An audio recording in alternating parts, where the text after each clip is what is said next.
ನಮಸ್ಕಾರ ಸ್ನೇಹಿತರೆ, ಇವತ್ತು ನಾನು ನಾಗರ ಪಂಚಮಿಯ ಹಾಲು ಎರೆಯೋದು ಹೇಗೆ ಮತ್ತು ನಮ್ಮ ಮನೆಯಲ್ಲಿ ನಾಗರ ಪಂಚಮಿ ದಿವಸ ಮನೆಯಲ್ಲಿ ಹಾಲು ಎರೆದ ಕ್ಷಣವನ್ನು ನಾನು ನಿಮ್ಮ ಜೊತೆ ಶೇರ್ ಮಾಡ್ಕೋತಾ ಇದ್ದೀನಿ. ಓಕೆ, ನಾಗರ ಪಂಚಮಿ ದಿವಸ ತುಂಬ ವಿಶೇಷವಾದ ದಿನವಾಗಿರುತ್ತೆ. ನಾಗರ ಅಮಾವಾಸ್ಯೆ 5 ದಿನಕ್ಕೆ ಬರುವ ಈ ನಾಗರ ಪಂಚಮಿಯಿಂದ ನಾವು ನಮ್ಮ ಮನೆಯಲ್ಲಿ ನಮ್ಮ ಟೋನಿ ಜೊತೆನ ಹಾಲು ಎರ್ತೀವಿ.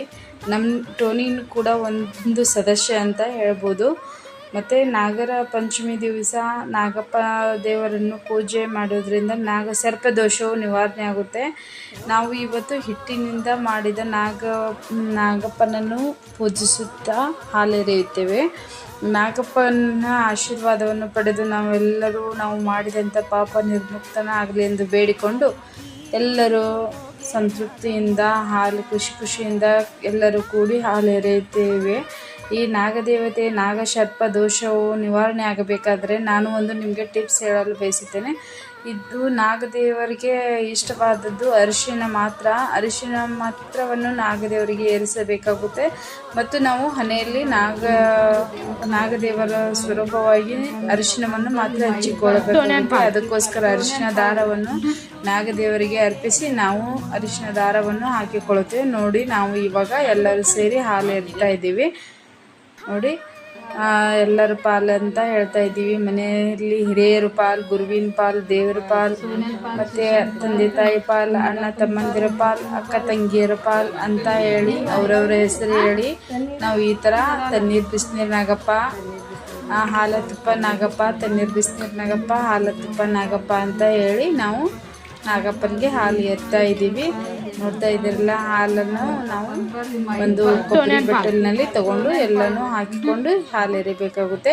ಹಾಲು ಎರೆದಂಥದ್ದನ್ನು ನಾವು ಈ ಕಣ್ಣಿಗೆ ಹಚ್ಚಿಕೊಳ್ಳಬೇಕಾಗುತ್ತೆ. ಅಂದರೆ ಕಣ್ಣಿನ ರೋಗ ಬರುವುದಿಲ್ಲ, ಕಣ್ಣಿಗೆ ಪುಚ್ಚು ಬರುವುದಿಲ್ಲ.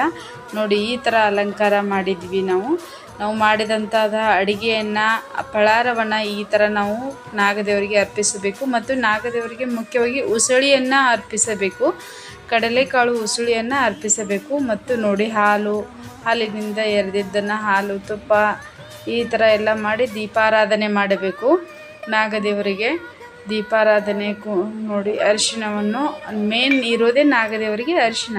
ಮತ್ತು ನಾವು ಅರಿಶಿನವನ್ನು ನಾಗದೇವರಿಗೆ ಏನು ಮಾಡಬೇಕಂದ್ರೆ ಹಣೆಯಲ್ಲೇ ಹಚ್ಚಿಕೊಳ್ಳಬೇಕು. ನಡುವಿನಲ್ಲಿ ಹಚ್ಚಿಕೊಂಡ್ರೆ ನಾಗದೋಷ, ಪ್ರತಿದಿನ ಹಚ್ಚುತ್ತಾ ಬಂದರೆ ನಾಗದೋಷ ನಿವಾರಣೆ ಆಗುತ್ತೆ. ಇದನ್ನು ನನಗೆ ಒಬ್ಬ ಗುರುಗಳು ಹೇಳಿದರು. ಮತ್ತು ನಾವು ಮನೆಯಲ್ಲೇ ರಾತ್ರಿ ಹೊತ್ತು ಮಾಡಿರೋದು. ಇದನ್ನು ನೋಡಿ, ಎಷ್ಟು ಚಂದ ಅಲಂಕಾರವಾಗಿದೆ. ಆ ನಾಗದೇವರನ್ನು ನೋಡುವುದೇ ಚಂದ ಅಂತ ಅನ್ನಿಸ್ತಾ ಇದೆ. ಮತ್ತು ಸರ್ಪದೋಷ ಇದ್ದವರು ಆಲದ ಗಿಡದಲ್ಲಿ ಹೋಗಿ, ಅಶ್ವಮರದಲ್ಲಿ ಹೋಗಿ ನಾಗಪೂಜೆಯನ್ನು ಹಾಲೆರಿತಾ ಬಂದರೆ, ಮತ್ತು ಹುತ್ತಿನ ಮಣ್ಣನ್ನು ತಂದು ನಾಗಪ್ಪನನ್ನು ರೆಡಿ ಮಾಡಿ ನಾಗಪೂಜೆಯನ್ನು ಮಾಡಿದರೆ ನಾಗದೋಷ ನಿವಾರಣೆ ಆಗುತ್ತದೆ ಅಂತ ಹೇಳಿದರು. ಮತ್ತು ನಾಗದೋಷ ನಿವಾರಣೆಗೋಸ್ಕರ ನಾವು ಇವತ್ತು ಫುಲ್ ಡೇ ನಾವು ಉಪವಾಸ ಇರಬೇಕಾಗುತ್ತೆ. ಅಣ್ಣ ತಮ್ಮಂದಿರಿಗೋಸ್ಕರ ಇದು ಉಪವಾಸ ವ್ರತವನ್ನು ಮಾಡುವುದು ಪದ್ಧತಿ ಇದೆ. ಯಾಕಂದರೆ ಇದಕ್ಕೊಂದು ಪುರಾಣವಾದ ಕಥೆ ಇದೆ. ಆ ಕಥೆಯಲ್ಲಿ ಏನಂದರೆ, ನಾನು ಒಂದು ಸಂಕ್ಷಿಪ್ತವಾಗಿ ಹೇಳುತ್ತೇನೆ. ನನಗೆ ಬೇರೆ ಗುರುಗಳು ಹೇಳಿರೋದನ್ನು ನಾನು ನಿಮಗೆ ಹೇಳ್ತಾ ಇರೋದು. ಒಬ್ಬಳು ತಂಗಿ ಇರ್ತಾಳಂತೆ, 5 ಜನ ಅಣ್ಣಂದಿರು ಇರ್ತಾರಂತೆ. ಅವ್ರಿಗೆ ಏನಾಗುತ್ತೆ ಅಂತ, ಅವ್ರಿಗೆ ಒಂದು ದಿನ ಈ ಹಬ್ಬ ದಿನದಂದು ನಾಗವು ಕಚ್ಚಿರುತ್ತದೆ. ನಾಗವು ಹುತ್ತಿನಲ್ಲಿ ಬೆಳೆದಿರೋದ್ರಿಂದ, ಮನೆಯಲ್ಲಿ ಹುತ್ತು ಬೆಳೆದು ನಾಗ ಬೆಳೆದಿರುತ್ತದೆ.